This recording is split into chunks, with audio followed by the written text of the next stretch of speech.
Well, hello. This is Cam from the Brother Slims, the Brothers Slim. Getting back into my solo playthrough of Kingdom Death Monster, the People of the Stormlit Lantern campaign. So a little bit of extra flavor from my favorite book series into the original saga. Yes, I suppose going to start off with something I missed last time, just getting used to the KDM Scribe app. I forgot to do the timeline thing, in which case this is Endless Screams. Yeah, art looks good. I think that is the camera that's showing up there, but oh well, I'll figure that out later. Still working out the camera angles for this solar endeavor. But yes, let's start with the Endless Scream story before going back into another White Lion encounter. Endless Screams. A scream pierces the silence around the settlement. As the noise fades, a chorus of horror rises up in answer. Spooky, spooky. The settlement erupts into chaos, trying to comprehend the source of the terrible wail. You may now hunt the screaming antelope. Fun! Add it to the quarry list on the settlement record sheet. Nominate a single survivor to stand amidst the madness. They gain +1 courage and become the voice of reason. Well, let's see. Handy dandy app here. Just gonna add this fellow to the quarry list. Don't know if it's fun to see the phone, but here we go. What is the Gregalope? I need to know what that is. But in the meantime, Screaming Antelope. Done. Sweet. I think probably gonna try and fight him next time. I do want to do. Hello, Arluza. Good evening to you, good sir. How's it going? I was just saying, I think gonna stick to the. It's already set up, so definitely gonna stick to the White Lion for one more fight this evening. But I think gonna try the Screaming Antelope the next time, and we shall see how that goes. It is good. Good. How fitting timing there, Aluza, because I decided after all of the fantastic rule help during that last playthrough to name a survivor in your honor. So we have, let's see if I can get to him here. Survivors. Tried to theme it in-world mixed with your online name as well. So we have Arluzadin, the World Hopper. Hopefully meant for great things and not horrible injuries and such. We'll see what happens there. But I think very fitting to have Arluzadin, the World Hopper, be the voice of reason for the Screaming Antelope. Automod. Oh, I'm gonna allow that. There we go.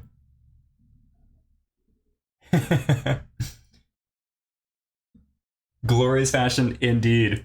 Yeah, that's the first time I've seen that happen. That's kind of cool though. Yeah, so glorious fashion indeed. Holy purpose perhaps. Okay, so voice of reason. The survivors. Oops, gotta roll first. Oh, dice. Where'd the dice go? We gotta grab them. There we go. There's 2, 3. Grab that one just in case. All right, there we are. Should be all set up. All right, so voice of reason roll. Oh, okay. Okay. 4. The survivor, Arluzadin, the World Hopper, realizes the noise is most likely from another strange creature that lives out in the darkness. After some effort, they may calm the settlement. They gain +1 understanding. Okay, so they got +1 understanding and courage. Let's do that right meow. Understanding, +1. And courage, +1. Okay, well, that could have been a lot worse, methinks. Very cool. So with that, we shall go to the hunt phase. See if I can remember how it all works. I did read through the rule book, so I should be fresher. We shall see how I do. So as far as who we have on the board here, I realize, oh, you know what? I'm going to switch old Joe, who I have painted, to be Arluzadin, because we only got one lady survivor on the board tonight. So we'll have old Joe be Arluzadin for now, and we'll take this one off. There we go.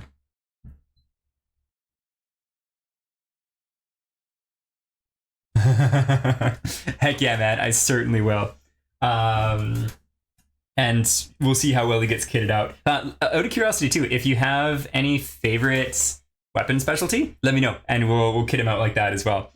Okay, so we'll put that one there for now, and let's do the hunt. So I think let's go with Arluzidin first. So he's going to move up here. Prowling Lion.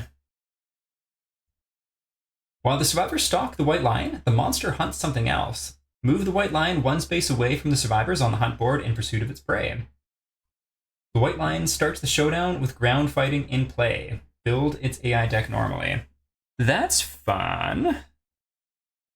That's very fun. So let's move them back there. And ground fighting in play. Well, let's see if ground fighting is or not.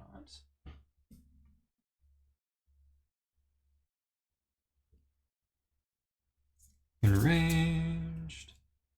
Bloodthirsty. Terrifying roar. Bloody claw.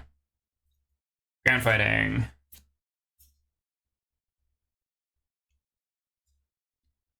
Gotcha. Okay, cool. So we'll put that just on the board so I don't forget. We'll leave it up there for now. And okay, well, I mean, not the best, not the worst. We'll put that back there and move everybody up. And then let's go with, I think, was it, who's the other person that we have with us here? Oops, close that. It's back on this. Shalash. Let's do Shalash next. So she's going to flip this over. Oh, nice. And then, yeah, he attacks like as a reaction, if I recall correctly. Does that... I've also just out of curious, Arluza, what do you think of the camera? I've got it on a wide angle so it can get the full board. Does it look weird or does it look good? I think it's an improvement from the last two doing the solo setup, but yeah, I'm curious on the wide angle. Okay, Sea of Golden Grass. Fields of golden grass lay ahead.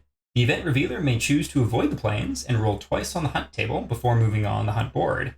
Otherwise, each survivor gains +1 courage, and the event revealer rolls on the table. Well, I mean, tables are pretty fun. I think I'm just going to roll on this one.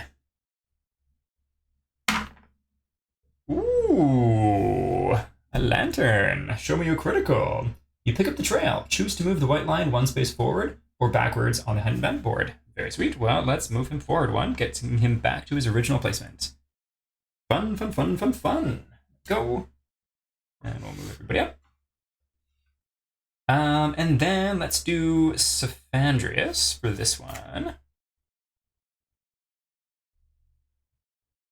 Okay, sweet. Thank you. Good to know it's not distorted. And let's see. Does that look in focus? I think that looks pretty good. That might be a little too close. Yeah, I think for a wide angle, it doesn't look too bad. Yeah, the board's definitely in focus. Curious about the cards. Awesome. Very, very cool. Okay, random events. Basic hunt events. D100. Fun, fun, fun, fun, fun. Okay, so let's do 10s and 1s. 67. 67. Okay. One thing I've been meaning to do is put some sticky notes in this beautiful book, just so I know where everything is, instead of using the two nice ribbons for more than two things. Yeah, Jordan actually, he's got two phones. Apparently he had just bought a nice brand new phone when he got a free one for work. And so he's basically forever lent the one that he's not using to use his cameras for streaming. So I think our setup's going to get better and better, which is pretty awesome. Oh, Gregalope. I need to know what this Gregalope is. Not today, though. Just saw it in passing. All right, saliva pools. The ground ahead is pockmarked with pools filled with gooey liquid. They bubble merrily and stink of digesting meat. As the survivors move between them, they are overcome by waves of nausea. If any survivor has a sickle, they slice a few leaves from a nearby plant and everyone uses them to plug their noses and mask the smell. All survivors gain 1 understanding. Otherwise, each survivor rolls a d10. If the result is less than their survival, they continue on. Otherwise, they vomit into a nearby pool, suffering 1 event damage to the body. Before their eyes, the pool greedily dissolves their vomit. They gain +1 understanding. Okay, well, Let's do this thing. So it's got to be higher than the survival, was it? Oh no, if the result is less than their survival. So I don't think that's possible, but I mean, we'll roll anyways. Or lose it in only has 1, so that's impossible. And then on to Cephandrius. Have a Lantern 10. Cool. Hunt event for the antelope. And then Elokar with his axe. Oh my goodness, another Lantern 10. It's gonna burn all my good luck for later. And lastly, Shalash getting a 4, so they're good too. If any survivor has 3+ understanding, they devise a way to use the pools. Each survivor may place 1 piece of gear in the pool, archive the gear, and gain any resources to craft it, if any. Interesting. I think I'm going to pass on that because I'm happy with the gear that I have, although probably not optimized. But yeah, gonna keep on doing what I have. It's not going to worry about looking up the understanding for now. So we shall get rid of that, stick that over there, and then we shall move up.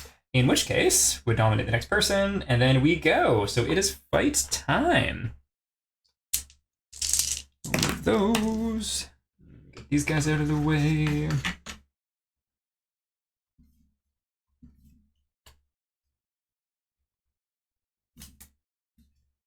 There we go. And the hunt board. Whoop. Yeah, AI deck's already built up, and so we're all squared away there. That'll be just off the camera over here. And then let's get to the encounter, just so I have that handy. Actually, I think the encounter's all set up, so I don't need to worry about that for now. So I'm just going to leave this here so I know that that is in play. I think I'm just going to leave the book on the serious wound table, so I don't need to flip to it, and I can flip back to the white line encounter at the very end. 1, 2, 3, 4, 5, if I recall. So let's go.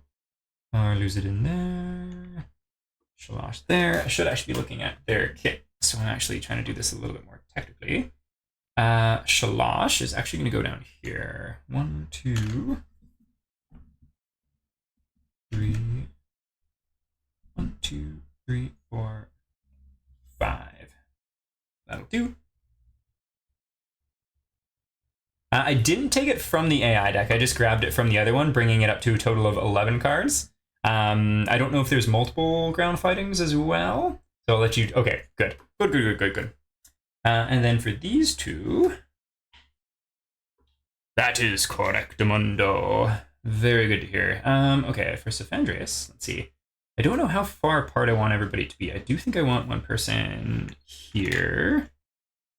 Just so that that I can't this. I can't this plants.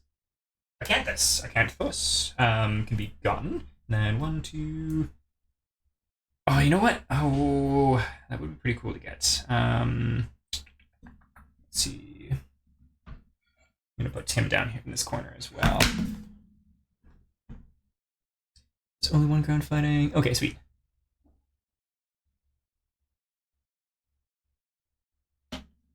And there we go. Okay, sweet. So we're all set there. I think I'm just going to put the book off to the side, actually, just because I don't think I need it right this moment.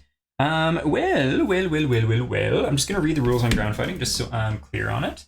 Monster flops onto its side, waiting for attackers to draw near. While ground fighting is in play, do not draw AI. When a survivor spends action in the zone of death, before resolving the action, the monster performs a basic action with +2 speed and +1 damage, targeting the survivor. When the lion is wounded, discard ground fighting. Okay. Should be tall grass +2 more turn cards. Yeah, perfect. One of them is just hidden off the board. It's a debris, and then we have the 2 acanthus here. Yeah, so the that little fella just hidden off the board. I think that's the first one. Yeah, it's the only one that's not showing. Okay, cool. Show ground fighting. I think with that in mind, let's go ahead and so he doesn't draw an AI, so basically it means I get to go first in this case. That's kind of interesting. In which case, Shalash is going to go, and I think, you know what, I'm going to start with Cephandrius, actually. And he's going to use a new weapon that I made, which is very fun. He's got the catgut bow. I'm just going to take a quick look at it. I guess I should actually show Arluza, you have seen Don't Use a Weapon Yet? And reposition, so basically you have unlimited turns to loot. Oh, interesting. I see what you mean. Very smart. Okay, yeah, that sounds like a much more sound plan than engaging him right away. Quickly up, here are the loadouts I've put together. So this is for, oh, that's a little glary.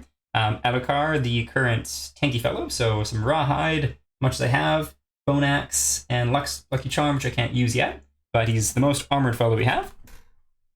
And then we have Saphandris, the lucky archer, the catgut bow, and a lovely headband. Then we have Arluzadin, the world hopper, currently with the lionskin coat, bone darts, and lion beast catars, and some nice boots. Very groovy. And then last but not least, to quote Jordan, the whipping girl, who is going to be nominated for the murder thing and has a bunch of terrible disorders and such. So I don't know if I'm hoping she dies, but I mean, I don't know if she's going to be any good to us. We'll see. So starting with her, let's go ahead and move 1, 2 back here. And she is going to loot the debris. So roll a d10 to scavenge. Don't have a scavenger kit, so it's just going to be a straight up roll. Put that just right there. Is that focusing? I can't tell. But yeah, let's see what happens. Getting a 3, you find nothing. Okay, well, rules as written, it looks like we don't archive it, so it's just going to hang out there. In which case, let's do the same thing with Spenders, who's going to step back here and scavenge this as well. Getting a critical fail, becoming entangled, and getting knocked down. Less than optimal, but that's okay. All right, in that case, let's go ahead and move. Cool, yeah, and it said archive on higher rolls. So let's go ahead and move with Elokar. So 1, 2, 3, 4, 5. Because, yeah, don't need to worry about that. And then our Luzadin is going to go for the Acanthus. So let's see if we can get anything. Ooh, 9. That is going to be a first. Fresh Acanthus Strange Resource. And archive the strain. Very cool. Yeah, staying till get stuff. I'm a fan of that. Strange resources. Iron, fresh acanthus. And what does this do? Archive this to fully heal one hit location, including injury levels and armor points. Sweet, that sounds awesome. One thing I'm going to be looking out for, because I've got some bad luck with injuries, specifically ones that don't let me gain or use survival. So anything to get rid of serious injuries if I can is going to be really useful. That's awesome though. Okay, and then that would go back to his turn. He just hangs out doing his ground fighting. So back to our turn. Well, I'm going to start over here and go 1, 2, 3, 4, 5 and try to loot this acanthus. Getting a 5. You find something tasty and consume it. If you do, gain a +1 survival and archive this card. So that is going to be for Elokar, +1 survival.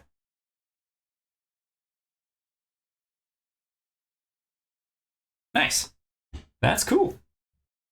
Dread Acanthus is carried, and if you roll on the table of death, you archive. Oh, that sounds awesome.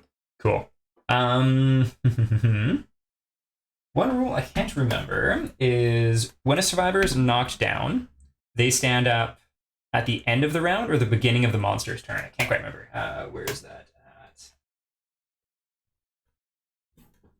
Close the book. Glossary. Collision, they're knocked down. Okay, knocked down, that's what I'm looking for. And end of the next monster turn. Awesome, thank you. Thank you very much. Okay, well, in that case, Sifandrius was knocked down last turn, in which case he would be up now, because the monster's turn has come and gone. Awesome. Okay, well, in that case, let's go 1, 2, 3, 4, 5. And then let us see what happens here. Let's go ahead and loot this debris, good old debris, with Shalash. Getting a 4, I think that's nothing. Oh, actually, no, that is something. You find useful remains. Gain 1 random basic resource and archive this terrain. Okay. Well, Arluza, your plan was far superior than what mine was going to be. And that was super useful. And let's see, random resource is going to be love juice. Fun. This is the thing you're talking about not spending as an organ. And so we'll get some intimacy going. Ooh, very cool. All right, awesome. So we'll add that to our pile of stuff. Just gonna get these stacked up and out of the way over here. Yeah. Arlucidin is no fool. Indeed, indeed. I'm really excited to see how messed up he ends up by the next couple of Lantern News here. Who knows? Maybe he'll last the whole campaign. That's my hope. Okay, well, that's fun. In which case, Sifandrius is going to go. And I do believe he is going to use the catgut bow. Let's just check the range on it. What was the range on the bow? I think I've mentioned every time, but I'm working with very limited space, and it's still trying to work out the most efficient way to leave things and pick things up in. There we go. So put that there. Catgut bow. Range 6. 1, 2, 3, 4, 5, 6. Oh, bugger. That's too bad. So we won't be able to make an attack because he's too far away. In this case, I think he's just going to move and just go 1, 2, 3, 4 to get that additional evasion. True. Go there. And instead, and then Shalash hasn't moved yet, so she's going to go 1, 2, 3, 4, getting to there. And brings us to the monster's turn. He's just hanging out. In which case, 1, 2. What is the zone of death? It's just nearby. I think I'm happy with this positioning. Cumbersome meaning move plus action. Yes. Yeah. Because I was going to attack on that last one, but he was too far away to do it. And honestly, I think it was probably for the best because now this is a much better position for everybody. So in which case, let's start with Sifandrius using this fancy catgut bow. So if I want to aim when you attack before rolling to hit, you may reduce the speed of the weapon. You may reduce the speed of this weapon by 1 to gain +2 accuracy. What is his stats? He's got luck, so that's for critting. 7 isn't amazing, but I do like the idea of rolling 2 dice. So let's go ahead and roll 2 dice. So looking for 7 pluses. Getting 1 perfect hit. Very, very nice. And what are we trying to hit? We are trying to hit the straining neck. You strike at the monster's throat. All right, so this person does have +1 luck, meaning they crit on a natural 9.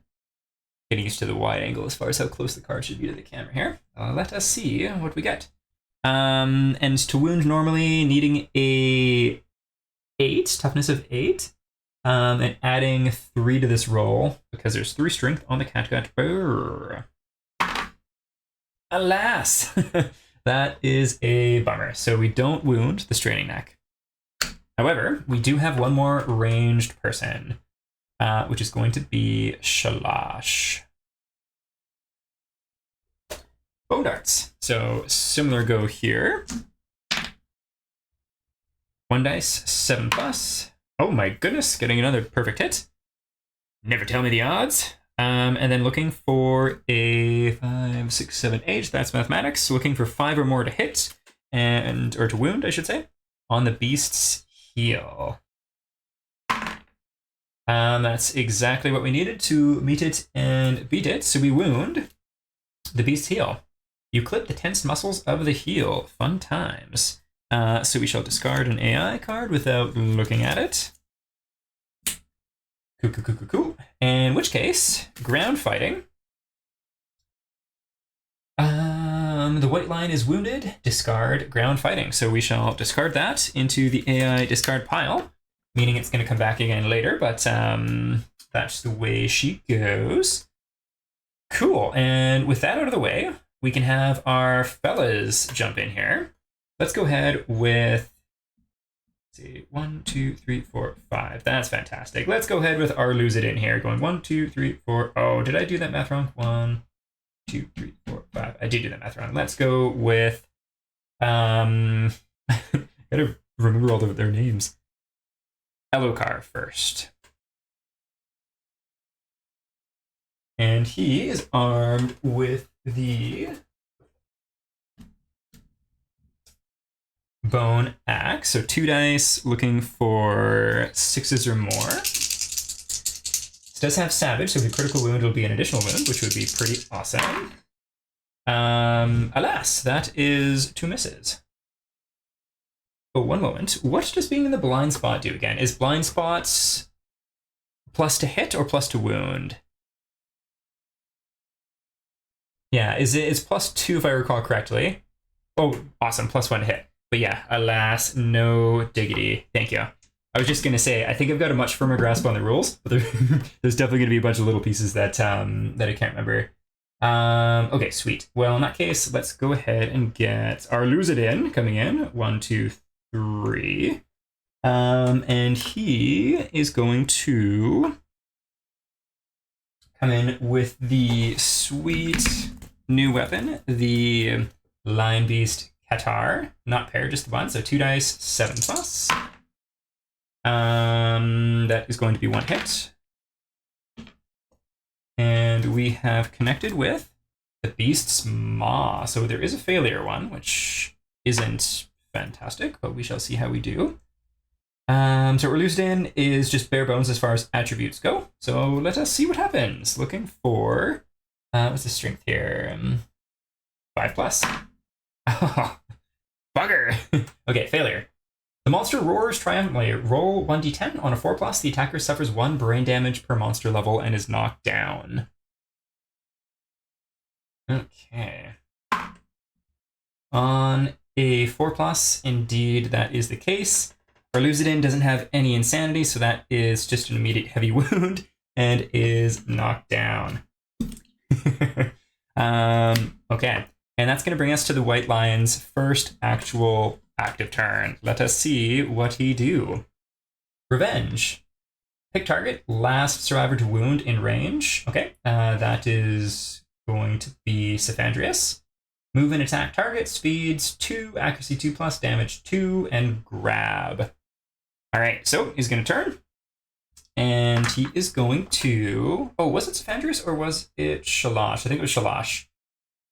Going the same way, though. So that is going to move him here, meaning our Lucidin is shot backwards. This way, what we do. 1, 2, 3, 4, 5. Still knocked down. And let us see. So 2 dice hitting on 4 plus because of the tall grass. That's still going to be 2 hits. Oof, that's pretty brutal. So it would be 2 damage apiece. Let me just take a quick look at Shalash. Cheers. I'm curious if I might see if I can think of a way to like mark the characters, because I think it's one thing of not having like the actual paper character sheets. It feels less like concrete who did what in a round. So I might see if I can maybe like figure out some tokens, or I don't know, that might just be cumbersome too. Something to think about. But let's go back to Shalash being totally just wrecked here, because she doesn't have any survival to spend, so she can't do anything there. She only has 1 armor on the waist. Oh, she does have an extra strength. Yeah, I don't think I was adding that to the roll, but that's okay. Okay, well, this is going to be a lot of damage. Yeah, unfortunately, Shalosh got the intracranial hemorrhage, so can no longer use or gain survival. So it's just going to be pretty brutal. Let's do 2 at a time. Okay, nice. So that is the only spot she's got armor on. So the waist goes down to 0. Arms take a light wound, and then we'll do 2 more. Okay, waist takes a light wound, and hand takes a serious wound and is knocked down, but she shall get up again. All right, well, you know what? I feel like that could have been worse. Wait. Or did I do that wrong? Let's make sure. So I did 4 damage because the lion hit twice with 2 damage apiece. Let's put that up there. Was it 2 damage to the same location rather than rolling locations? So should I have rolled the damage location twice instead of 4 times?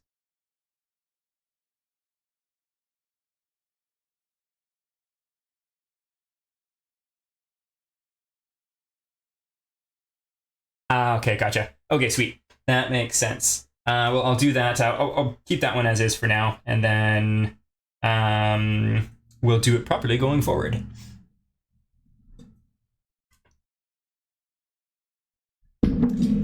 Awesome. Okay, well, and then we'll continue this card with Grab. Isolates its prey, full moves the white lion away from threats.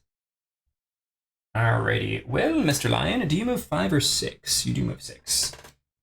So full moves away. I think that's just going to be straight this way. So 1, 2, 3, 4, 5, 6. Place the target knockdown in front of the monster. Target suffers 1 damage per monster level. Okay.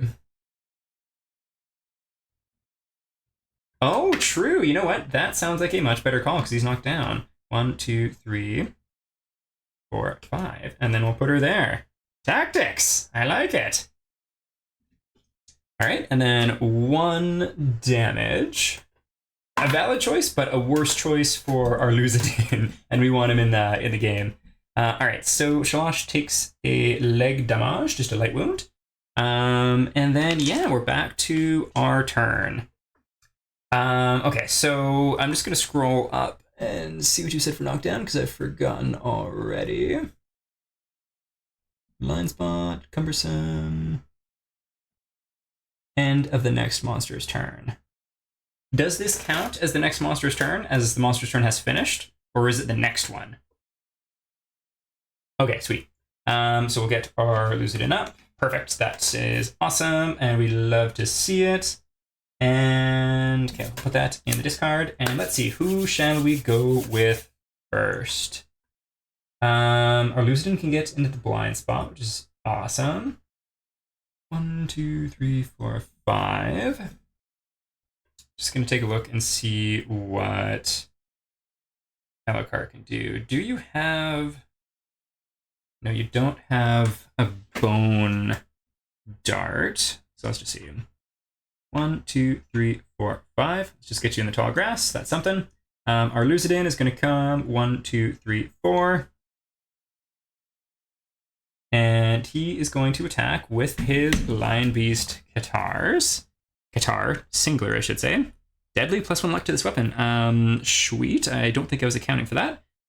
So 9's for him to crit 2. Awesome. So 2 dice, looking for 7+. Bugger. Whiffington. Yes, true.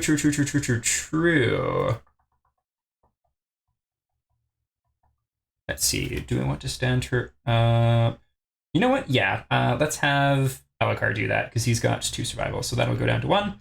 Shalosh will stand up and she'll be able to act this turn. Let's see. 1, 2, 3, 4, 5. She can't get into the blind spot either way. Let's just have her go 1, 2, 3, 4. Yeah, there's a few people with survival. I've got another one, maybe two of my original survivors that have that same freaking intracranial injury, which sucks, but I specifically left them out of it. Okay, so she's gonna go there, and then she's gonna shoot her bone darts. So 1 dice, 7+. Alas, that's gonna be a no. Well, Safandris can shoot his bow. So let's have him go next with the bow.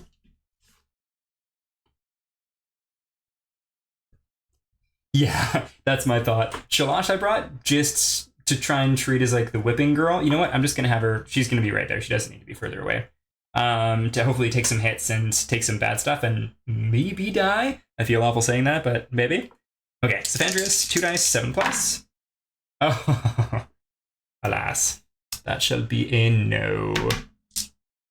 Okay, and then that is everybody. So back to the lion. Let us see what he do. Claw, pick target, closest threat facing in range. Well, that is going to be Shamash. That works out perfectly.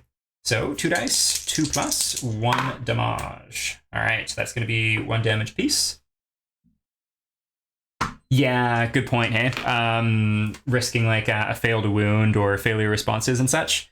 Okay, so 2 damage on 1 damage per wound location on Shalash. Getting the noggin and the dome piece. So Shalash, where you at? Where you at?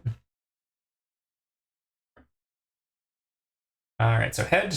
Serious wound, and she's knocked down. And body, light wound.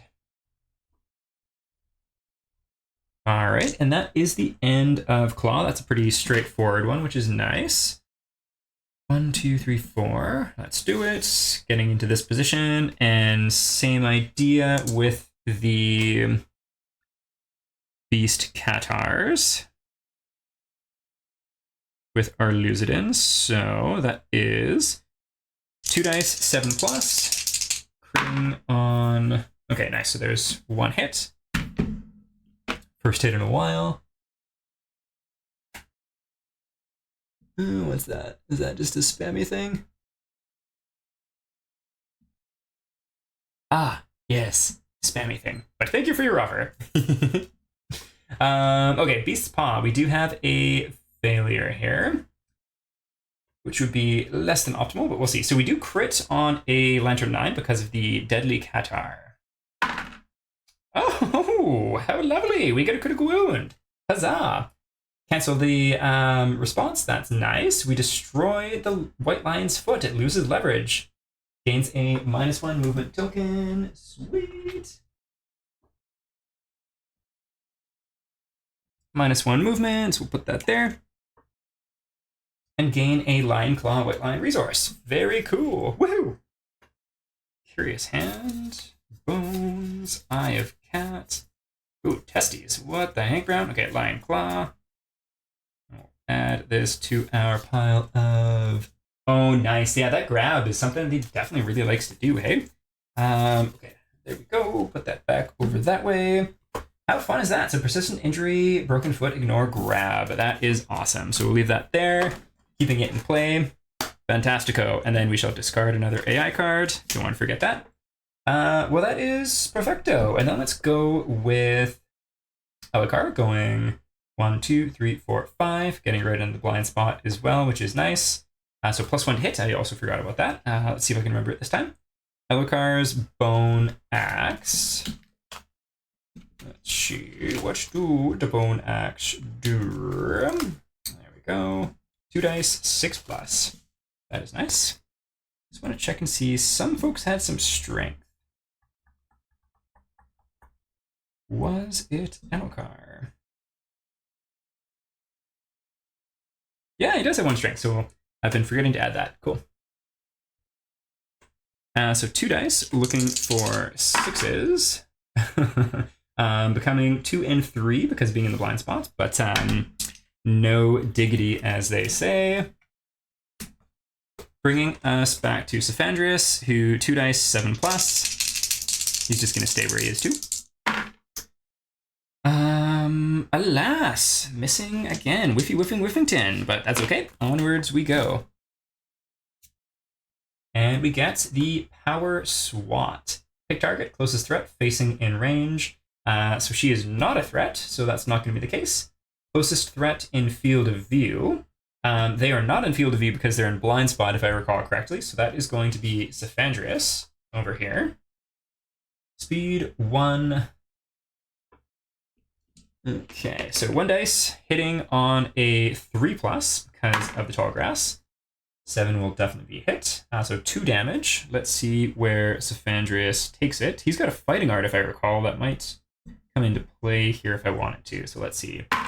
That's going to be the head. He's got, he does have a head armor. So I think let's just soak it up on the noggin. Oh, do I want to do that? That's 2 damage to the noggin. Does he have any survival? No, he's got no survival. Either way, it's going to be knocked down. You know what? I think I am going to do his cross arm block. Whenever you are hit, after hit locations are rolled, you may change 1 result to the arm's hit location. So either way, he's getting knocked down. But this way, it keeps his head safe. I don't want to go near the intracranial wounds anymore. So light wound, heavy wound, and he's knocked down, no longer being a threat. Sweet. Knockback 6. The target is moved 6 spaces in a straight line directly away from the monster. 1, 2, 3, 4, 5, 6. Power SWAT indeed. Yeah, definitely want to get him some armor so it's a little bit more useful. I think that was still worth it to save the noggin. Okay, so we'll put that there. And that's the end of his go. Bring it back to us. Yeah, super thematic, eh? Gets swiped through the tall grass, just gets his arms up in time, and is smashed backwards, but still okay. Okay, so if I remember correctly, so he is going to stay down. Shalosh should be getting up at the end of this monster's turn, though. And let us see who we shall do. Gulps monster running into the grass, raises his arms exactly in time, being thrown 30 feet back. Indeed. Super thematic. Okay, let us go with ya boy, Arluzidin, the World Hopper. 1, 2, 3, 4. And his dice are... I'll have these memorized hopefully soon, but just want to double check. 2 dice, 7+, 3 strength. Nice. So we get 1 hit, and we connect with the beast's ribs with a wound response and a critical wound. So a critical wound would be nice, and again, having +1, the deadly thing from the Qatar means 3 on 9. Alas, that is not a wound, but it's just a wound response, so that's fine. So we'll put that down, and we failed a wound. Bringing us to... Let's go back to Amakar with his bone axe. 2 dice, 6+. And he adds 4 strength, which is pretty cool. So 6+. Nice, that's 2 hits, becoming 7 and 8 because of the blind spot. Let's see where he hits. We have Beast's Back and Strange Hand. So they both have failures. One being a basic attack, and the other being... moving in a straight line. Let's go ahead and do the Strange Hand first. So looking for 4s on the dice. And critting on a 9. Nice. So we do hit. Very, very nice. So we'll put that there. Get rid of an AI card. And let us see the Beast's Back. So once again, looking for 4s and 9s crits. Ah, bugger. Full move monster forward in a straight line. Cancel all hits. Out of range. Now out of range. Any survivor passed over suffers grab. So grab's not going to happen anyways. And full moving in a straight line is going to be 5 because of the -1 token. So 1, 2, 3, 4, 5. Okay, and then we'll discard that for now. Bringing us to our whipping girl, Shalosh, would-be murderer. Let's see. What is the range of the bone darts? Range 6. 1, 2, 3, 4, 5. So nice. She can get into range. 1, 2, 3, 4, 5. Getting to there. So she's got a good spot on the grass. 1 dice, 7 plus. Alas, she does not connect. Bringing us back to Lion's turn with Maul. Pick target. Victim of grab last round. Closest knockdown survivor in range. Oh, bugger. That would be Saphandrius.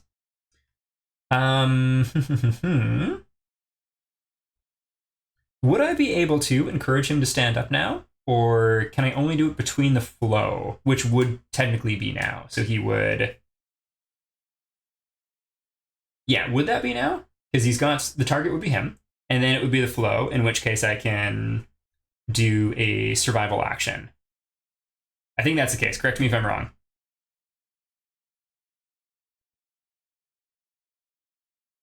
At the flow. Okay, sweet. So in which case, closest knockdown target in range, move and attack is beneath the flow, so I would do it now. Aha! All right, so who has survival? I do believe our Lucidin should have 1. Let's use our Lucidin's 1 survival and get him up. Okay, our Lucidin goes down to 0. He stands up. Okay, so he's chosen, then you can encourage, which won't do anything, I think. Nice, so he still stays the target, correct? It's just now he's standing? Because it wouldn't change the target because the target's already been chosen. Okay, cool. So maybe not the best use of that, but whatever, it's done. Done and learning. All right, so move and attack, who's gonna come up? 2 dice, accuracy 2 plus. That would be, yes. Oh, dang. 3 damage. That's pretty brutal. Okay, well, so let's see which 2 locations get it. Oh, not the hand. Oh, no. Okay, so 3 damage per location. Ouchie kibbles. Yeah, maybe standing him up wasn't the best call. Oh well, too late now. If I stood him up before, maybe that would have been better. But I couldn't have known.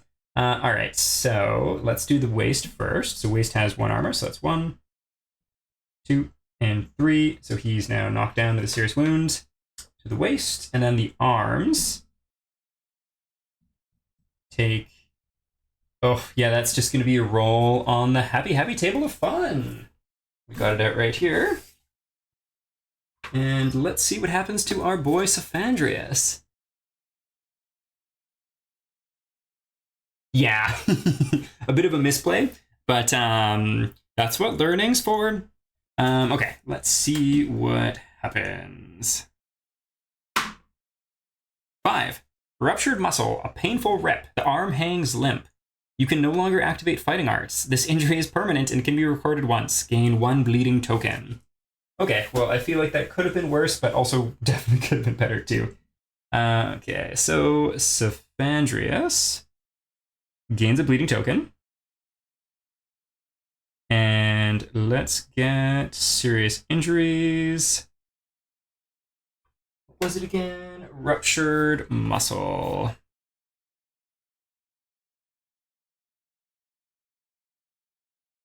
Okay, ruptured muscle, painful rip, can't use fighting arts, gain 1 bleeding token, and then on to the rest of the card here. Bleed, target gains another bleeding token. We get to Saphandrius. A 2nd bleeding token, and bash, knocked down, he's already knocked down. Doesn't stack? Okay, sweet. Good stuff. Good stuff. Okay, that is, I think it's the first advanced cards I've seen. I got lucky with discarding all the advanced ones in the last fight. And ouchie kibbles, that's pretty brutal. Okay, well. That's going to bring us back to our turn. So Saphandrius is currently down. That's the way of things.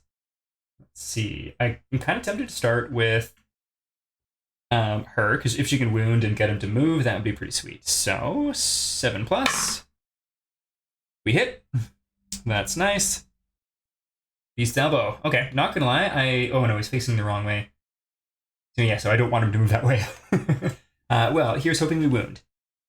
Does she have any strength or anything? She does have an extra strength, and the darts have 3 strength, so looking for a 4. That's pretty good. We only get a 3, alas. Full move monster forward in a straight line. Cancel all hits and out of range. Okay, so 1, 2, 3, 4, 5. Right on the edge of the map. And super far away from everybody. Fun. Okay, let's see. So they're both going to move 1, 2, 3, 4, 5. And 1, 2, 3, 4, 5. Getting to there. That is the end of this turn. Bringing us back to the lion. Alert! Ooh, another mood. When a survivor moves into a space with a zone of death, stop their movement. They gain the priority target token.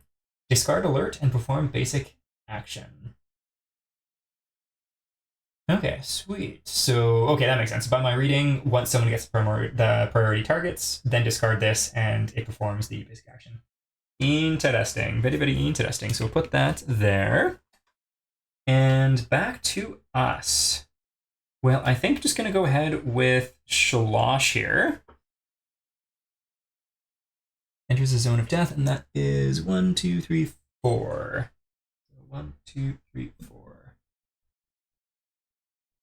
Perfect. There we go. Stop their movement. They gain the priority target token, discard alert, and perform basic action.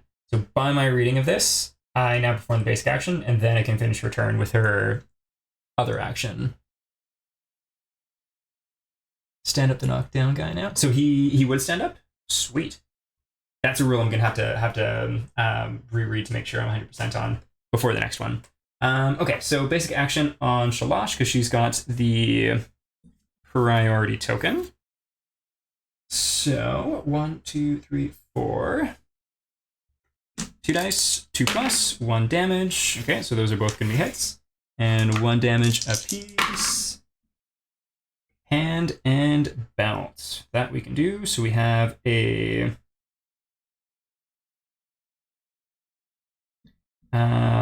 light wound on the waist. And then I realized this is going to be, that was erroneously done. This is a light wound on the arms. There we go. Okay, and she's going to finish her turn with the dart. So 1 dice. A 6 plus will not do it. And let's see. So Sephandris. Oh, he does have a founding stone. Do I want to use the founding stone? The 1 strength kind of sucks. Yes, and then alert is discarded. I think he's just gonna sit where he is and use the cat bow. So 2 dice, 7 plus. Nice. So that is 2 hits. And we are connecting with Fleshy Gut and Beast's Ear, both with failure responses. Swats back, basic action. Jump back without moving directly away from the attacker. Cancel all unresolved hits now out of range. I think I'm going to go with the Beast's Ear first. So let us see. We are adding 3 to this, so looking for 5s and critting on 9s. Oh, show me your critical. Fantastic. Woo. The force of the blow damages the white lion's ears. It's now partially deaf. The white lion gains a -1 accuracy token. Sick. We'll put that there. Discard a card. And don't mind me as I reach for the tokens.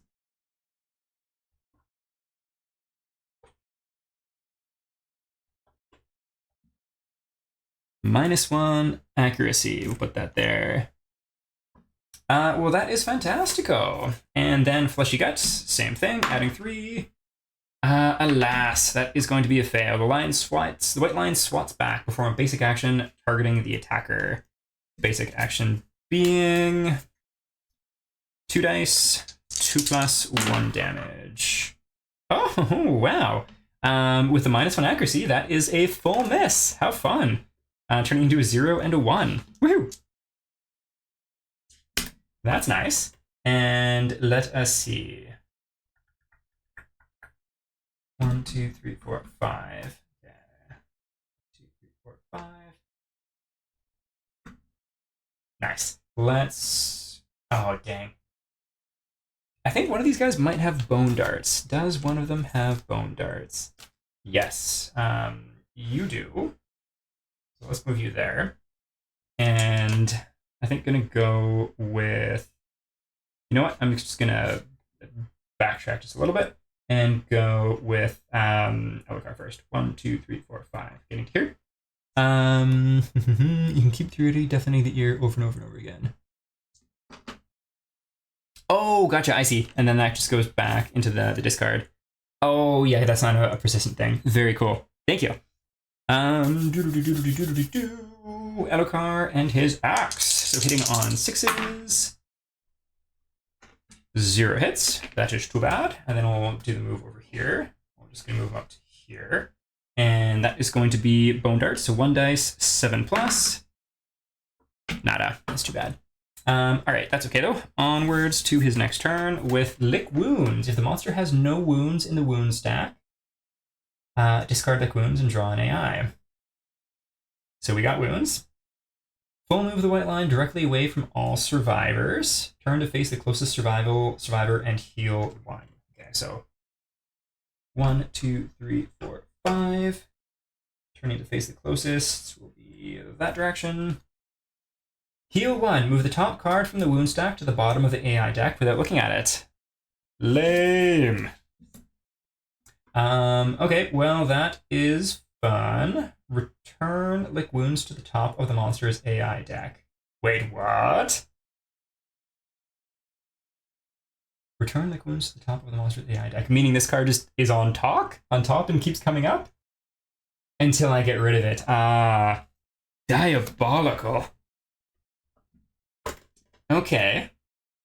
What a terrifying card. I don't like that at all. 1, 2, 3, 4, 5, 6. He was just in range of Zephandris, so he is going to shoot his shot first. Yeah, that is a terrifying card. Me no likey. 2 dice, 7+. Getting 1. Here's to a wound. Fingers crossed. Beast's tail. Reflex. Reflex happens no matter what, if I remember correctly. So let us see if we wound. Wounding on a 5 and critting on a 9. Dang. Full move the monster forward in a straight line. Cancel all hits now out of range. 1, 2, 3, 4, 5. Don't need to worry about the grab or anything. So that could have been way worse. That's actually kind of perfect. In which case, let's go 1, 2, 3. And Elokar with the bone axe. 2 dice, 6+. Nice. That is 2 hits. And we have the Beast's Temple and the Beast's Chest. So let's go with Temple first, because it's not going to cause any movement. Looking for 4s. Ooh, getting a critical. And there's a persistent injury. Woohoo! How fun. Okay, the blow wallops the white lion's head, causing shockwaves of blinding pain. Persistent injury. Whenever the white lion draws AI, roll 1d10. If the result is 1 or 2, discard the card and end the monster's turn. Fantastic. Okay, and that means Lick Wounds is gone. That was diabolical, and I'm so glad it's out of here. Sweet. And then Beast's Claw, or Beast's Chest. All right, so once again, wounding on a 4. Perfect. So we wound. There we go. AI card. Deck is getting down there. This is nice. This is nice. And then that'll go back there. Okay, I just need to do a quick shuffle of his AI stuff.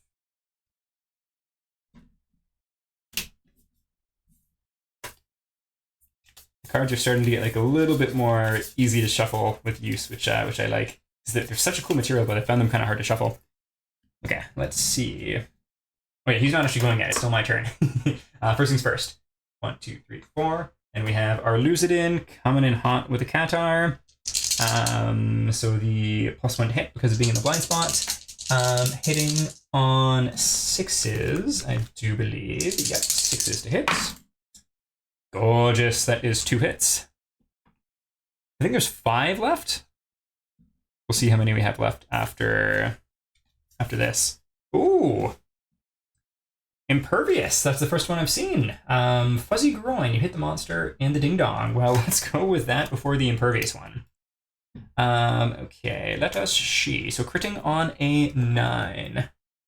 Yeah, I think it is 5. Oh my goodness, and we get the critical on the fuzzy groin. Gain the lion testes white lion resource. Oh my goodness.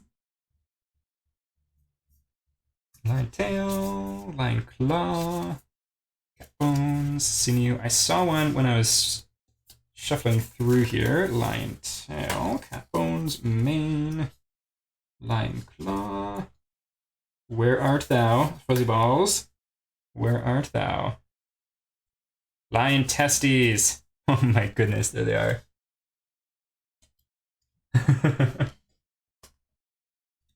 Okay. A hefty pair of nuts, indeed. We'll add that to our pile of goodies. Put this back over there. Persistent injury, lost ding dong. Your attack destroys the white lion's healthy genitals. The monster is livid. The white lion gains +1 damage token. Oh no. Movement. What's this? Is this damage or is that strength? +1 damage. Well, that could be better. The attacker permanently gains the priority target token. The white lion will attack them until the attacker is dead, or until the white lion is dead. No exceptions. Oh no. Okay, well, luckily, no, you've got the same movement, so that's not going to help.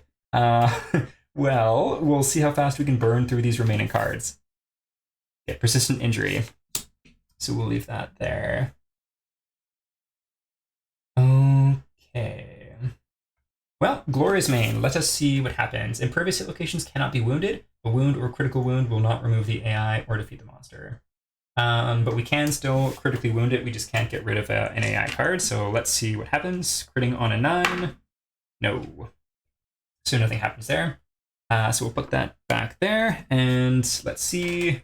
Whipping Girl is going to attack. So 1 dice, 7+. Could this too? That would be unreal. Alas, I was kind of hoping for it. Maybe we'll get a crit on the crit of a different kind with a critical fail for her. Alrightykins, let's go to his turn. Alert mood. First things first, because of the Beast Temple on a 1 or a 2, we discard this card on his turn. We get a 1 and discard that card. Super cool. And that's the end of his turn. That is fantastic. We love to see it. Shimmering Mane, which is worth 2 basic hide, which is super cool. I think that's where I made that lion pelt from. Oh, which I've totally been forgetting to use its ability. Oh well.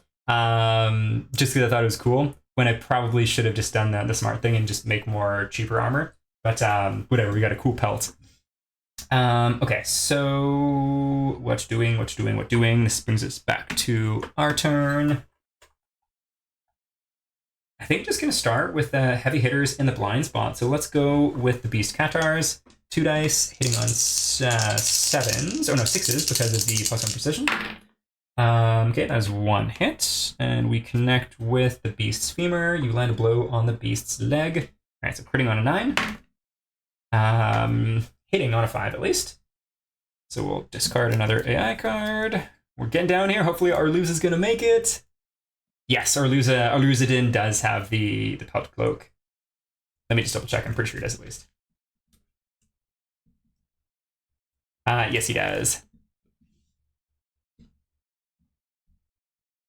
Okay, so there we go. We get the 1 hit, which is nice.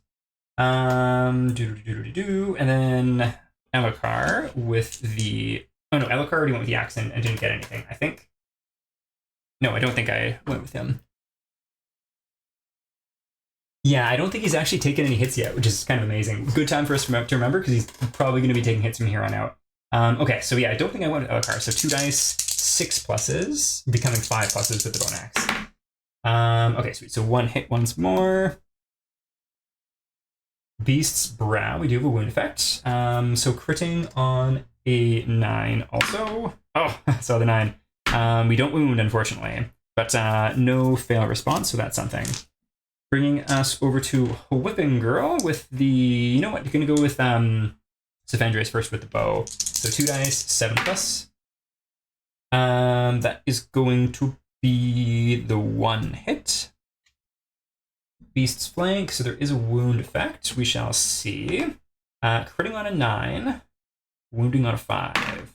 Ah, bugger. Okay, there we go. And then last but not least, Bone Darts with Shalash. So 7 plus, getting an 8. Awesome. And adding 3 to the roll, so needing a 5. Nice. Oh, I should have looked at what it was first, my bad. Beast Knee, you hit the lion's sturdy kneecap. Nice. All right, bringing us back to this very angry neutered lion. Maul. This would be a lovely time to roll a 1 or a 2. Ugh, unfortunately not. This is going to be less than optimal. So, priority target is going to be our Lucidin. 2 dice. Accuracy is -1. So needing 3s to hit. Come on, low rolls. Those are the opposite of low. And each attack does 4 damage. Our Lucidin is going to get messed up. Oh, you know what? I think he's got a survival still. And he is going to spend a survival to dodge. 3 damage because pelt. Yes. He does not have survival. Bugger. I forgot I spent it. So yeah, 3 damage each. Let's see about where he takes it. The hand and the chest. Okay, so the hand and the chest. Both places without any armor. So it's just going to be straight up 3 to each. Okay, so 1, 2... Serious wound, getting knocked down. And then that's going to be a roll on the body. And then also, same thing with the hand. That's also going to be a serious injury roll. Ooh. Okay. Let's see what we get for our Lucidin's injuries here. Let's start with the body. 6. That can't be too bad, right? Oh, disemboweled. Your movement is reduced by 1 until the showdown ends. Gain 1 bleeding token. Skip the next hunt. If you suffered disemboweled during a showdown, at least 1 other survivor must live to the end of the showdown to carry you back. Ouch. Okay, so +1 bleeding. Luckily, this isn't permanent, right? Right. Okay, so temporary stuff. Let's see. Loadout, departure bonus, arrival bonus. Okay. So his movement is 4. That's not too bad at all. Let's see what happens with the hand. Oh no, 2 can't be good. No. Die of shock. Your vision fades along with the sight of your mangled armless torso. Oh. This is dead.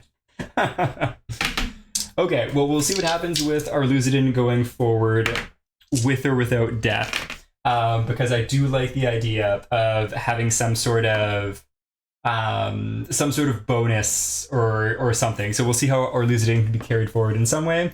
But that is the end of the brave, brand new survivor, our Lucidin. May he rest in peace. Alas, you were spot on with him not lasting much longer.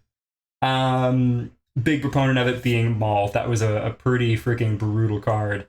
All right, well, that's fun. Always crit the fuzzy grind when I try. Just the truth. Yeah. Arrive via love juice for sure. We might have to retcon that and do our Lucidin the second for sure. Amazing. Okay, well, luckily that's the end of his turn. Let's go ahead and move 1, 2, 3, 4, 5. Getting into the blind spot. That is nice. And yeah, let's start with the bone axe. It was funny when you said that in the chat, like, oh no, not going to be long. I was like, oh, what are you talking about? This has got to be a good thing, right? And then read it, and yeah, oh my goodness. Luck. Yeah, luck builds are fun. Even just having a few people with +1 luck through different means, it's cool. It's super cool. All right, so wounding on 5s. 2 wounds. We love to see it. What do we have left in this deck? There's not a ton here to go. Beast tricep, failure response, and deltoid failure response. Let's go ahead with tricep first. So, wounding on 4s, if I remember correctly, because he's got +1 strength. So that is a wound on the tricep. We'll discard that. Add to the wound stack. And then wounding on 4s, the beast scapular deltoid. Nice. That was a crazy roll. Luck plus first tooth equals good times. Yeah, I think I'm gonna have to make a character that that uses fists and tooth and luck. That sounds like a lot of fun. I'm tempted to do it with Saphandrius, but just because I enjoy the character he's named after, I don't want him to die. So I'm going bows with him. But who knows? Maybe that's a bad choice, and we can respec him later. Especially with luck, because yeah, critting on 8 is pretty freaking crazy. Okay, so we do hit. That is nice. Oh my goodness, we are getting down there. 2 more cards plus the stand up faster. That's also awesome. Plus the basic action, which brings us to Whipping Girl. So with the bone darts is going to be 7+. I think it's the second time he's gotten a critical fail. That's okay though. Last HP, or still more to go. There is 2 more cards, 2 more AI cards. Excuse me, and then the basic action. I've had, kind of reminds me of the last fight, like really swingy rolls, some amazing ones, and then some just really bad ones. Okay, so we're gonna shuffle his 2 AI cards. Excuse me. Getting alert. So you got the mood once again. And, well, I think I know who's it gonna be. Let's go ahead and move Shalash. Is it strictly move? Moves into a space within zone of death. You know what? I guess they don't need to move. Is this kind of a perfect setup or what?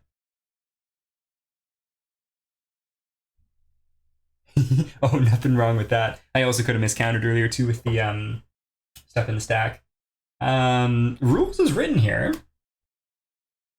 For this turn, when a survivor moves into a space with a zone of death, stop their movement. They gain the priority target token, discard alert, and perform basic action.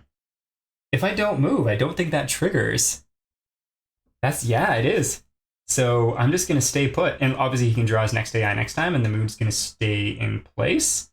But yeah, very interesting. So yeah, staying put. Let's go with the people in the back first. Bone Axe hitting on 6s.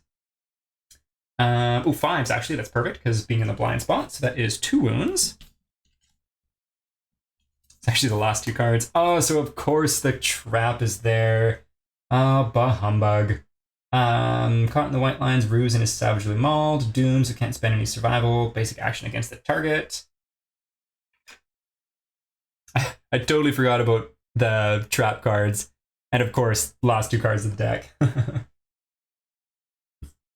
Okay, so basic action is going to be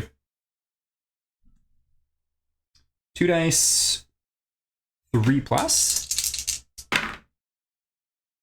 So that's going to be 1 hit for 2 damage. Let's see where he hits. Ooh, the head. What's he got for head? He's got a helmet on, I do believe. Yes, rawhide headband. Okay. Alert is on the board, not the deck, so if you can avoid triggering it, alert is effectively free damage. Yeah, which is pretty freaking awesome. Okay, Elakar. Sweet. So, 2 damage to the noggin, so that takes down the armor and does a serious wound to the head, so he does fall down.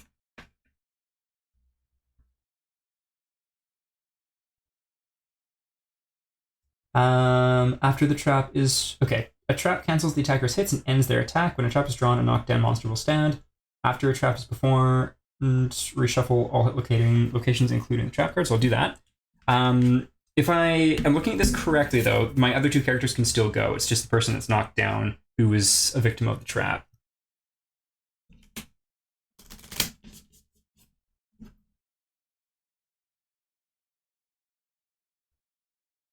Sweet. Okay, there we go.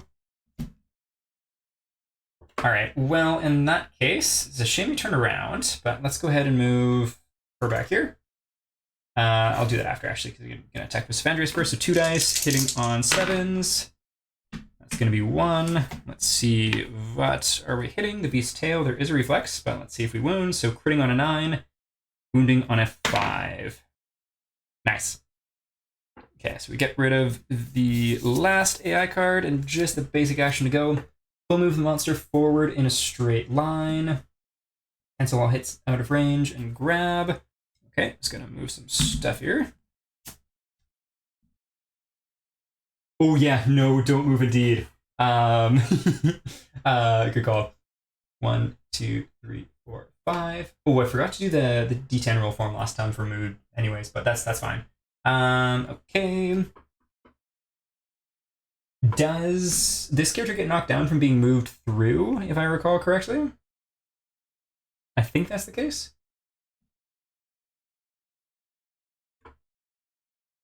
In the meantime, thanks, Ben. 1, 2, 3, 4, 5. Sweet. So she's not going to move, and she can attack with the bone darts. So bone darts, 1 dice, 7 plus. Perfect. 7 we get. Straining neck. You strike at the monster's throat. So critting on a 10, because nothing special here. And adding 3, so needing 5. Oh, bugger. Okay, so we don't get the final wound we need, bringing us back to the monster's turn. Alert's still in play, but I think he would still do his basic action, in which case I'm going to roll a d10 on a 1 or 2. He just ends his turn. Nope, he does not. So basic action, closest survivor in field of view. That's going to be Savandrius, in which case, boom. And 1, 2, 3, 4, 5. And Savandrius is going to get a basic attack. Yes, he's run over. He suffers collision, so he's knocked down. So in that case, it's not going to be Savandrius. I should have looked up first there. So he's knocked down, not becoming a threat. I'm into there, and then 1, 2, 3, 4, 5. All this knockback. Okay, so 2 dice, hitting on 3s. Good question. Let's see. Closest survivor in field of view. Didn't say anything to do with threat. If they're not the threat, that shouldn't matter, right? Because if they're knocked down, it wouldn't attack them, I think.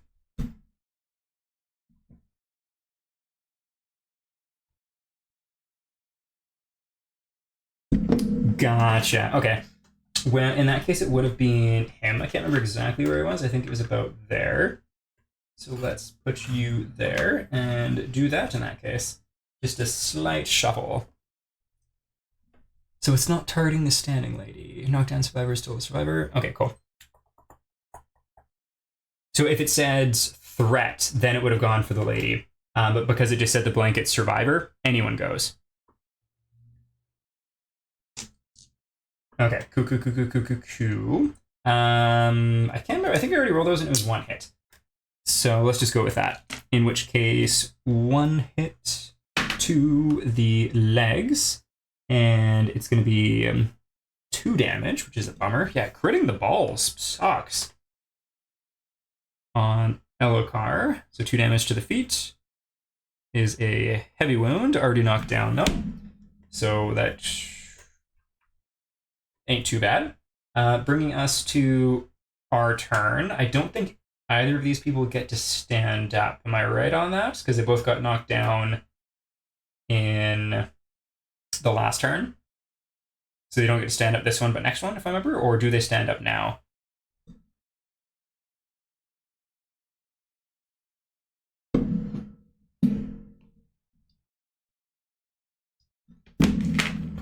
here and take a quick look at knockdown once again. Closer to monster stands now. Sweet. Yeah, I'm gonna have to relook at that rule before next session because I cannot quite recall how it works. That's perfect though because they are engaged and in range, which is nice. Gotcha. So in that case, I think he would still be down because he just got knocked down during the monster's turn, so he's going to stand up later. That makes sense. Okay, so Elokar isn't going to move because we don't want to trigger the mood. Oh, interesting. If it was a reaction, then it's time now. That was a reaction, so he would be standing. Cool. Very cool. Well, let's go with Elokar. So 2 dice, 6+. 2 hits. We'd love to see it. All we need is 1 wound, and this puppy is beat. So we're going to go with Beast's Heal first. Needing a 4 to wound, critting on a 9. That will do it as we take out another white lion. Very cool. Well, let's clean this table up just a little bit. Yeah! That felt so much smoother than last time. Definitely a few little rule interactions I need to brush up on and be a little clearer. But yeah, it felt so much better than last time as far as knowing what I was doing and such. So sweet. And still like a fair challenge. I think I really lucked out in that last encounter, not getting any of the advanced cards. And obviously this is level 1 of the very first encounter monster, but still it's pretty tricky for the gear I have at least. So fun. All right, book, up you come. This is closer to than typical. Nice. I think the fit was back here. Perfect. Yes, I had it bookmarked. Very nice. Once again, oh, just the art in this game is so cool. It's awesome. And that creepy face crab, that is super cool in the corner there too. Alrighty, rewards. So we've got the Catarium already. Level 1 is going to be 4 basic resources and 4 white lion resources. I'm going to shuffle this just because I was poking through it earlier. I'm kind of amazing, but I'm sad that Arluzidin died in the very first go. It seems very on point for this game, and I do think Arluzidin Jr. is going to be a thing for sure. But yeah, very first outing. 3, 4, go. 1, 4 basic. I think it's on point for sure. Oh, good stuff.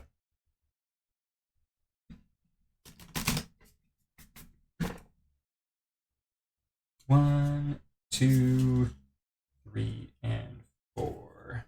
Okay. All right, so we do have a fair chunk of... He did die well. He died well indeed. Sinew, golden whiskers, white fur, great cat bones, broken lantern, monster hide. Oh, a skull. I'd be able to make a helmet with that if I remember the gear correctly. Yes, yeah, the other loot too. So we've got the stuff over here. Lion testes are consumable. What? There we go. And then, nice. So just going to record all of these things in the app. Oops, I also forgot. Oh, I forgot to depart. So I think that might have meant I was playing with some less stuff than I would have from some benefits from the gear and such. But oh well. Okay, and Arluzidin. How do I have you die? First gear.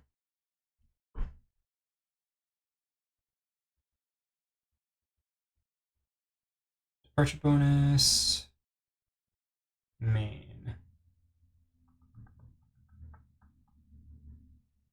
Nope, not that. How do I kill you?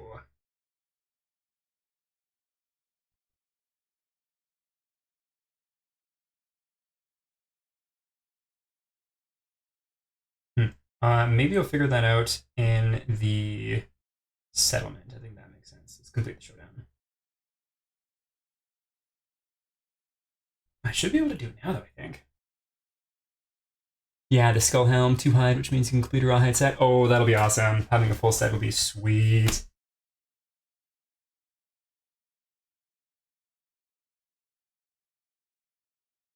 That's the log, because I killed someone off before.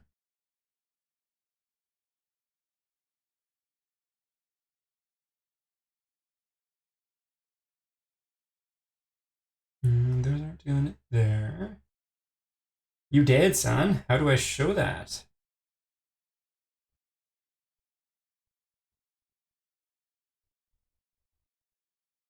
Image settings. Portrait bonus. I'll just do it in the settlement.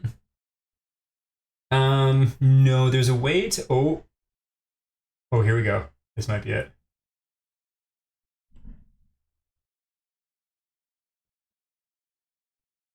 Oh, no, not that.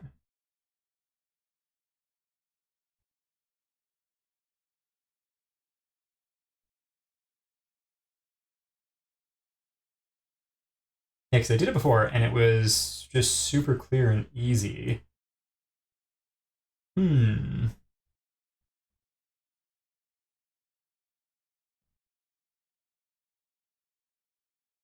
Oh, what's this?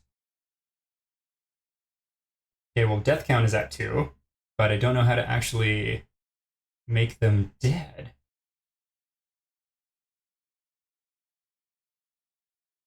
Let's take a look in your armor. So resets, fighting arts, insanity, notes.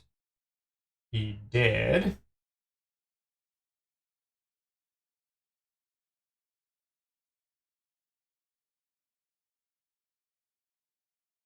Might just let this be for now, and I'll kill him, kill him off when I figure out how to. Yeah, 'cause that's not there. Oh, you genius! Dead. Cause of death.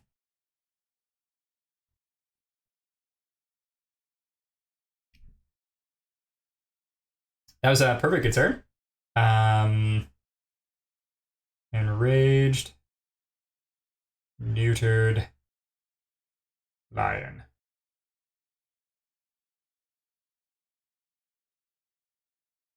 Fantastic.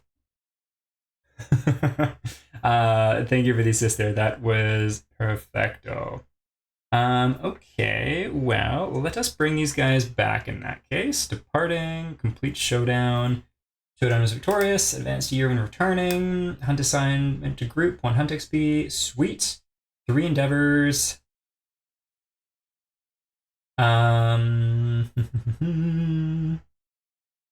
So technically, because I've got 1 moment here, because I've got graves, only survivors gain 1 understanding. When a survivor dies during the Hunter Showdown phase, gain 2. Yeah, so I'll get 2 of those. So I'll have 5 total. Okay, settlement 5, 7. I don't know why I have 7. I feel like that should not be correct. Let's just put it to 5. Yeah, so 3 endeavors, and then death principle is, yeah, as you said, as you saw there, graves. So total 5. Sweet. Okay, well, let me pull out the little mini thing here. And then just gonna go to the page because I'm still. Oh, you manually change the death count. That's how I got to 7. Oh, gotcha. Yeah, that makes sense. Human silliness, smart app doing what it's supposed to do.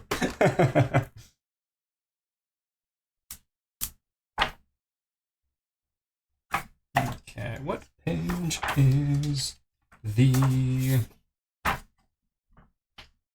timeline stuff on here? Settlement phase. Where you at? Where you at? 81.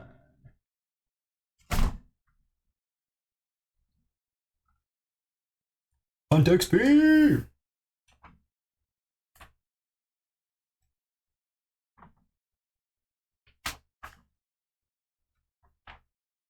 Alrighty, page 35.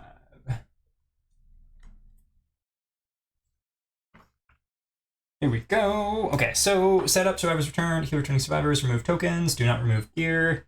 Let me take a peek. So that goes back down to 2. Because of my faux pas, survivors. So the people that we had, let's reset everything. I think I'm curious if it does that automatically or not. Look at Shalosh, because she got beat up. Yeah, okay, I think that does automatically reset. That is nice. Actually, back to them for just a moment. Settlement rules, perfecto. Understanding. Shalosh has been in, I think, 2 fights, so the 2 understanding makes sense. Do not remove gear, remove tokens. Who was bleeding? I think Elakar was. Is that going to be gone? Yeah, that is. Okay, sweet. That is cool. Updates. Okay, so we've got the endeavors. We've got 5. I think part of the reason why I get tripped out at this step is just because the app does a bunch of stuff automatically. Update timeline, so we're good there. So we draw a settlement event card and resolve it. Let us see what we get.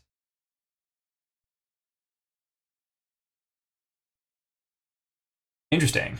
So I drew murder, but looking at the timeline, the settlement event is also murder. Age. Okay, good stuff. Let's backtrack a sec here.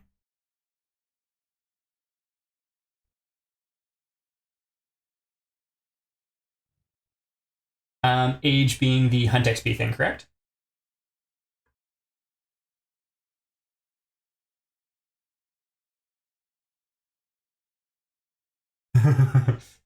Great. Okay, well, I guess we'll have to trigger twice, and we'll see how that goes. Okay,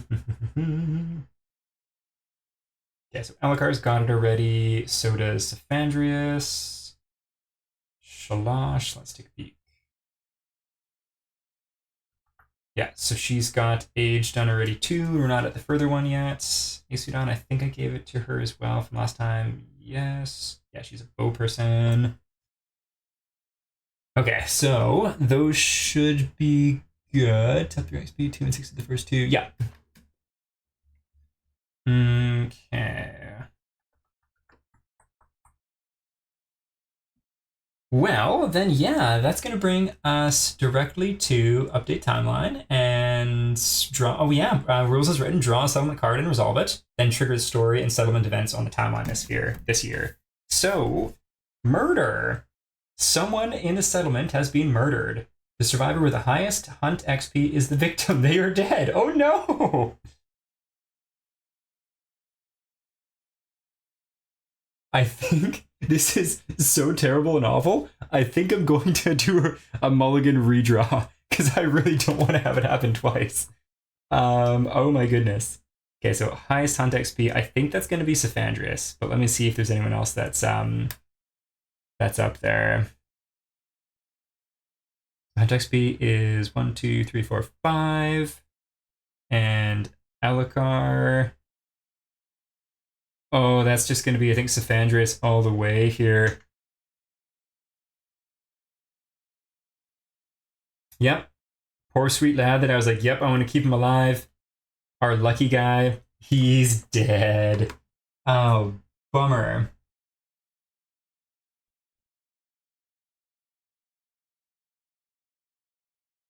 Wait a minute, 1 sec. I just wanted to see. So the thing with Shalosh. Marrow Hunger. When the Murder or Skull Eater settlement events were drawn, this survivor is nominated.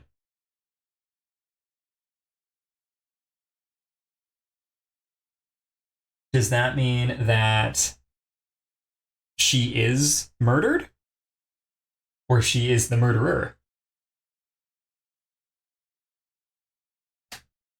I'm not sure on the ruling of that. So someone in the settlement has been murdered. The survivor with the highest is the victim. So victim is different than being nominated. Okay, cool. Thanks for the clarification. Dang. Okay, well, Shalash, you evil, evil, evil lady.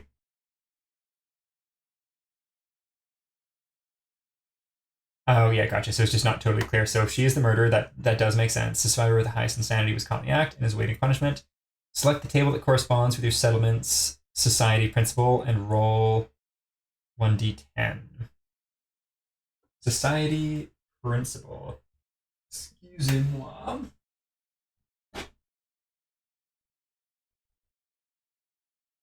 I don't think I have a society principle. I've got death principle, and I don't think I've got any other. Yeah, I think that's all I've got as far as those things go. Might have been one more, but I don't know where it went to. Okay, cool. No principles it is. So let us roll and figure out Shalon's fate, or Shalash's fate. 7. The other survivors in the settlement cannot determine the truth. They reluctantly free the accused this year. This year, departing survivors gain +5 insanity and -2 survival. Gotcha. Okay. No society principle. Well, do I need to mark that down? How do I figure that out? First death, bonuses. Yeah, insanity is good. I like that. I'm just gonna leave that to the side here and figure that out and just do some bookkeeping, probably off stream. Okay, and now I think, just like I said, gonna mulligan because having murderer come up twice is diabolical. So just gonna draw a different card. Weird dream. If you were the only player, a survivor dreams about a giant man that controls their lives from the darkness above. All departing survivors gain +3 insanity. Sweet. Well, that's fun. Looks like that's the only thing that I need to do with this in that case. Because the other looks like everything else is for otherwise. People vote. Check out the dream. Yeah, so +3 insanity. In the portrait section, there's this telling you what you need. True. Let's take a look at survivors. Departing. Okay. First things first, though, I need to kill off my favorite sweet lad, Saphandrius. You have been murdered by Shalash. Dead.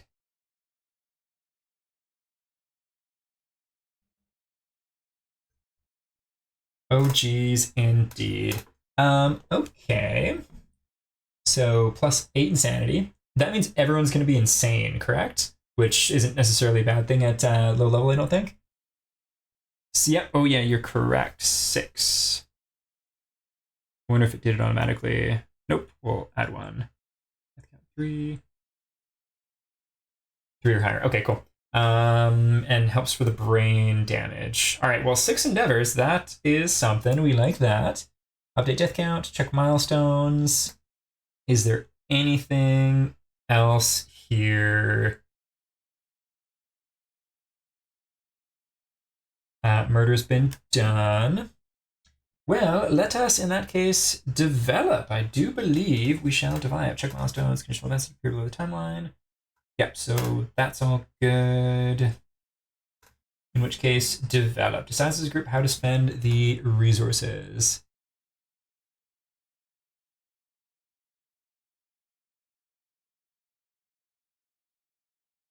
Yeah, death count is the death count, is it correctly at 3 or should it be at 4 now? So we've got Saphandrius dead, we had Lift who died in the first one, and we had Arluzidin. So 3, that is correct. Make babies. Okay, intimacy story. And what is the meaning of intimacy? How and why does it kick in? Because I remember, is it through doing the love juice thing?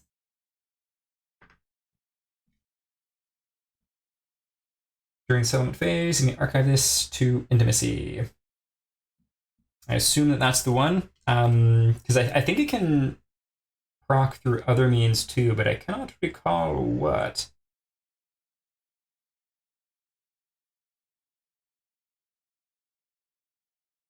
Otherwise, is it augury? Okay, sweet.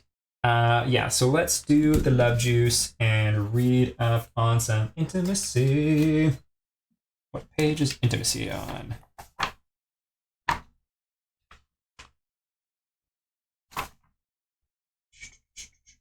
133. Just gonna put this in here so we can get back to this page. 133.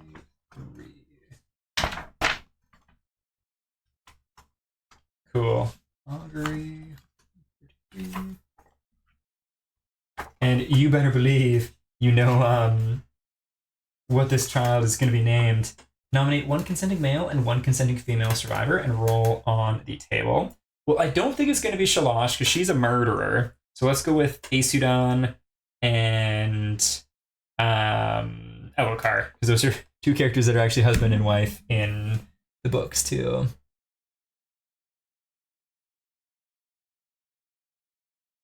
Update, tell you the name, couples on page 12, the man named Inti, the woman named Macy.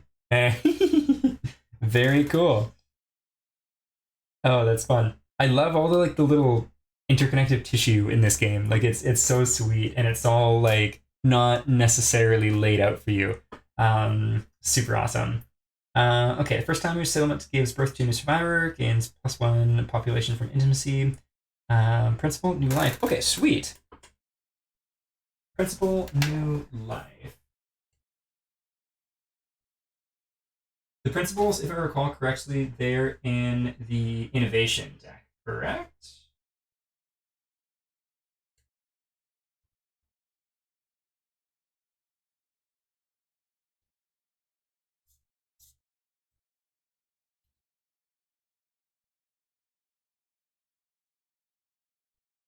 Not yet. You got to roll on the table to see if baby's born or not. Ah, okay, cool. Table first. Intimacy. We do not have bed set up. All right, intimacy. Let's roll. D10. 7. The settlement gains +1 population. The male and female survivors share a deep bond and gain 10 survival each. Woo! So my assumption is they have this big stock of survival, but they can only spend the survival limit per encounter. 1, 2, 3, 4, 5. Oh, bugger. So they never mind. So they don't get the big stockpile of 10. They just go up to their limit. Elokar and Isudan. 1, 2. Up to 2. Cool. 10 survival each. So we don't have bed. And we do have a baby.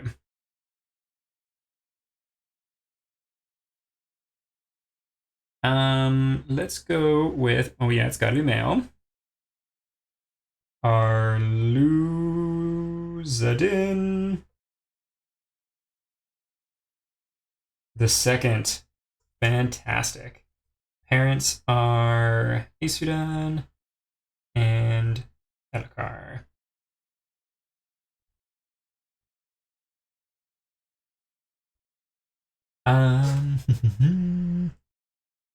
Okay, sweet. Now go to 157.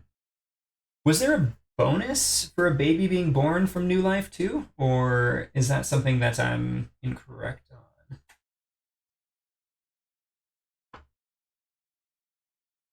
Principal new life, 157.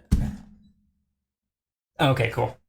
Thank you, sir. 157. Ooh, that looks cool. 157, principal new life. You might gain benefits depending on role and choice. Sweet. Once again, super cool art. The group must decide how to raise their young without mercy, with affection. Oh, let's see. I think it's got to be with affection for me. Yeah, let's go with affection. The settlement embraces the child with warm arms. Nurturing new life is their highest calling. The settlement gains the new life principle, protect the young. Find and place the card on the settlement board and note it on the settlement record sheet. After adding the card to the settlement, roll 1d10. Okay, and then this is going to be in the... Yeah, the art is so good. This big stack of cards. Ooh, and these ones are hard to shuffle. Song of the Brave. Pottery, that's fun.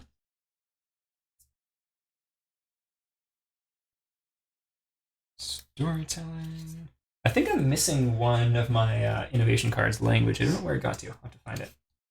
Records, sacrifice, gratification, shrine. Nice. Yep. Like in this setting, without mercy, just makes a lot of sense too. Partnership, lantern oven. Ooh, cooking. That sounds fun too. Scrap, romantic, barbaric. Oh, here's the principles. I was looking through the wrong spot. Accept darkness, protect the young. There we go. So we get protect the young. New life principle. The children are the future. When rolling on the intimacy story event, roll one and pick a result. Very cool. So roll a d10. Let us see what happens. I haven't yet, but I was tempted to. Do you think I should use it for this first campaign too? 7. The children is raised by the child is raised by the entire settlement and endowed with the hopes and wisdom of all. The newsborn survivor gains +2 understanding and the strategist fighting arts. Well, that's pretty sweet. Okay, fighting arts, super cool.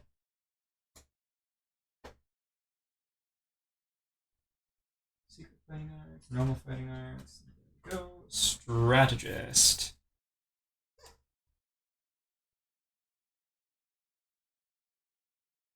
Oh, these cards are also hard to parse through. Okay, sweet. I'll pull that out and organize it before the next one then. Yeah, the I gotta say the packaging that this game comes with is storage that it comes with innately is freaking awesome. Okay, so I put those there, and so Arluza the Second. Oh, you know what? I think it does. That might be what I was thinking of. All new survivors gain +1 understanding. Yes.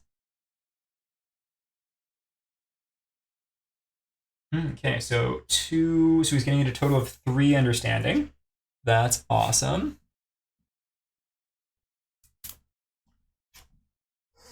Okay, so Arluzidin, new survivor, create, other, understanding, 1, 2, 3. Yeah, so he's gonna get something right away, which is pretty bonkers.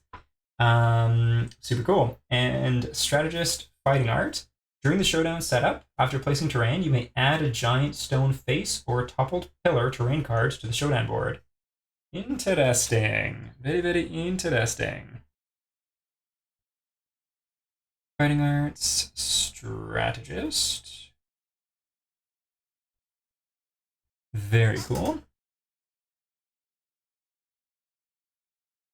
And so insight is something that he does get, correct? Because he's got enough of the thingamajigs. Graves, language. Okay, sweet. It was just stacked there, so we'll put those there. And where is insights? Page 131. Thanks, man. 131.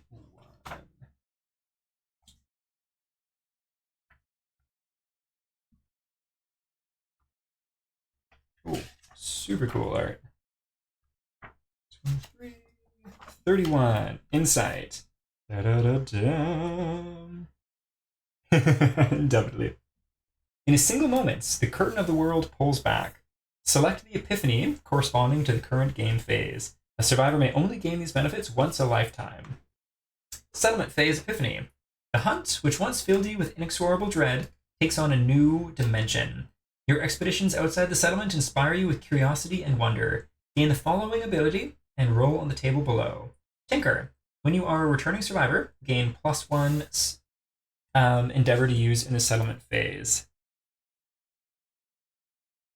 Tinker. I assume this will be sweet. So we've got Tinker handy, and then let's roll on this table. Oh, that's perfect. And I mean, Tinker and Strategist just play so well together. I like that a lot. Gain +1 permanent accuracy. Sweet. +1 accuracy. Hey, baby! Yeah, let me know your choice of weapon for him in the case of accuracy then too. Well, that's super exciting. Our Lose It in the second is shaping up to be an improvement on our Lose It in the first, for better or worse. Fist and Tooth user it is. Sounds good, sounds good. Just needs some luck and he'll be freaking set. Okay, well that is fantastic. If I remember correctly, we can develop now. So let's do that. I don't know if I'll do the full buying and stuff of items on stream, just for the sake of time and such. But let's see if there's anything else I was looking at here. Start racking up strength if you can find it. Sounds good. So Fist and Tooth and strength sounds fantastic. And then in that case, it's going to need some armor as well. So that'll be good to work on too. And that'll help out with not needing weapon form also. Okay, very cool. Well, I'll have to make a Fist and Tooth wielding or Lose It in for the next time. So I don't think I'm going to innovate anything new as far as new locations. Yeah, I'm not going to build a leather worker, not going to build a weapon crafter. Shared experience, that is 2 more hunt experience than yourself. If you're not deaf, gain 1 hunt XP from their story. That's kind of tempting, actually. I might do that. Quick favor, let's see what you have left after you complete 1 full rawhide armor set. It might be time to do some innovating. Okay, sounds good, yeah. Let's do that quick. And when you say 1 full set, do you mean like a full new set based on, like, on top of the armor that I already have made a little bit? Or just making like 1 full set, period?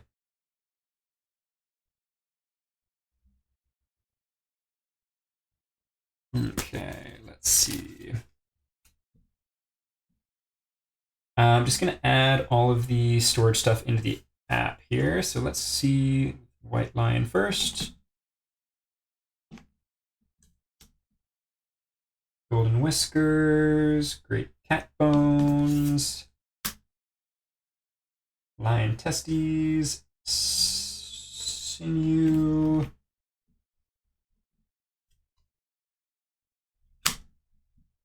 White Fur. Yeah, only need a few more parts. Lion Claw, that should be a little higher up. There we go. And then for the basic resources,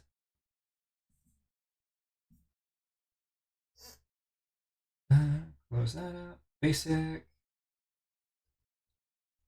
Broken Lantern. Love Juice we had, but one is gone. And in fact, I think we actually have another one.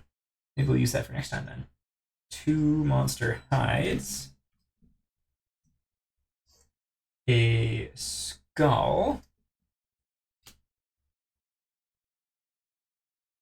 And strange resource, a fresh acanthus. There we go. Okay, so let's take a look at the use the protect the young bonus. Where did that get up to?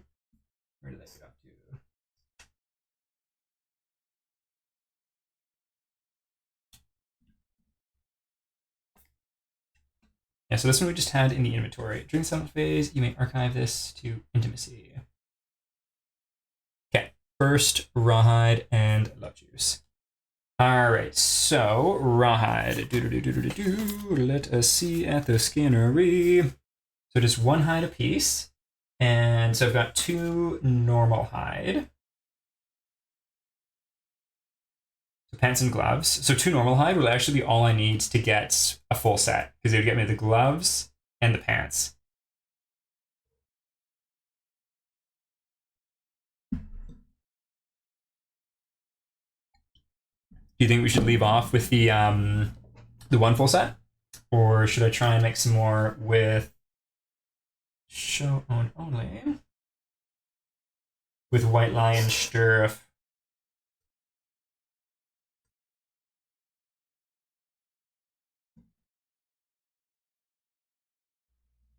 Okay, sweet. I think I'll do that. And then I might see about the bonesmith and the skull helm. 2 bones or 1 skull. I got a skull, so I can make a helm, so that can give a helmet to someone else. And then I might look at some other weapons as possibly. Perhaps spider vermin is also hide. Oh, I think you might be right. Let's see. Yeah, it is. Oh, interesting. So could make some more stuff there. Very neat. All right. Well, yeah. I'll. Do you think? Do you want the grand strategist or loser the second with a skull helm, or wearing rawhide armor?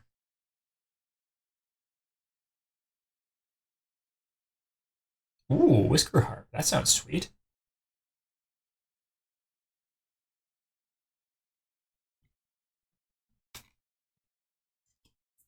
Catarium, whisker harp. Where art thou?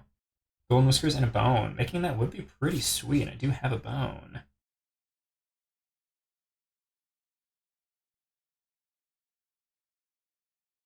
Okay, sounds good.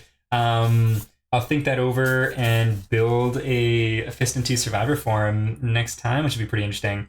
But yeah, I think I'm going to sign off and clean up this area and probably figure out some crafting stuff too. But oh yeah, the innovation. Oh bugger, yeah, there are so many things to innovate and think on. You know what? I think you're right. Let's do that first. We'll innovate and then sign off. Stone circle. Where is innovating at Lantern Horde? I think innovate. Yes, let's do it. So in this case, I think I'm going to use the crab spider as the hide, a normal monster organ, and a bone. Normal monster bone. Sweet. Innovate. Once per settlement phase, you may spend the listed resources to draw 2 innovation cards. Keep 1 and return the others to the deck. Innovations. Are the one question for you? Sounds good. I'll be happy to send you my thoughts over Discord. The principal cards. Let's see, where are they? Like say survival of the fittest here. They're not shuffled in the innovation deck, I assume, right? They're kept separate. Oh, my apologies. This should be a certain deck rather than all of these. Shouldn't it? That is the way that it works. Where did I put that deck? Innovations. That's not going to be it. Not there. Not there. Yeah, okay. Where did I put this innovation deck?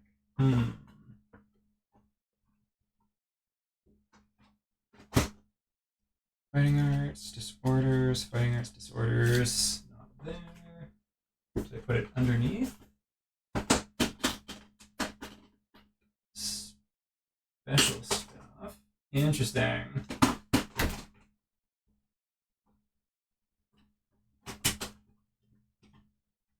Oh.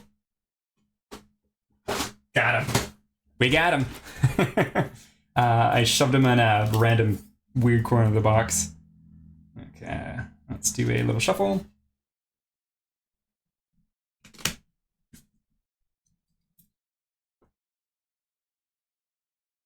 Yeah, I'm definitely gonna grab that.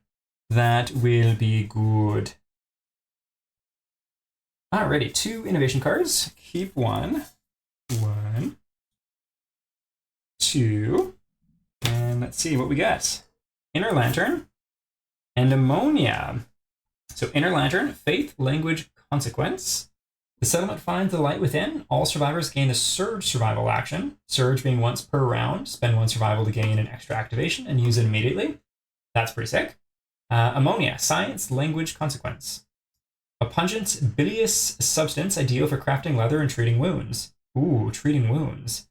Ooh, departing survivors gain +1 survival. Very interesting. Yeah, Surge sounds like such a crazy awesome thing to have. Just having +1 survival for everyone sounds great though too. And so does treating wounds. I think I'm gonna go with. I think I'm gonna go with the ammonia because then I can work on trying to remember the other things. Others that you cannot find it for free. You can find it for free during White Lion. Surge means more attacks. I think because next fight I'm going to be going away from White Lion at least for a little bit. Yeah, I'm going to go with ammonia. That's a tough choice though. So we'll keep ammonia, and then ammonia consequences.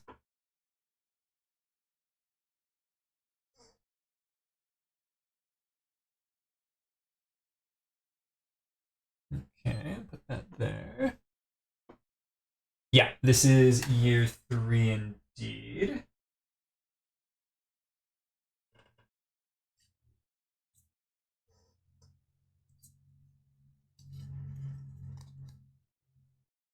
Symposium, storytelling. Next session is your last hunt before the butcher. You might be better served doing another line. Okay, that is good to know. Then I shall do that.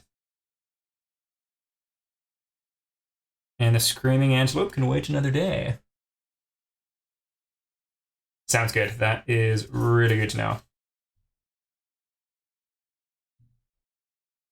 Lucky for me, the butcher's already painted as well. Oh, I can see an ammonia consequence. We getting there, we getting there. Ooh, there's a few. Okay, science. Put that there. Bloodletting. Oh, these cards, so sticky. There we go, and I assume that'll be the 2 of them.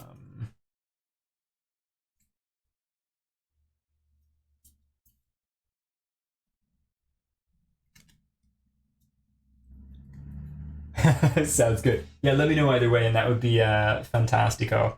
Okay, sweet. So, I think that'll be everything for tonight. Thank you for all the help with the settlement phase. I think this is the phase I'm going to need to do a little bit more research on the most and just check a couple rules on the actual fighting. But definitely felt better there.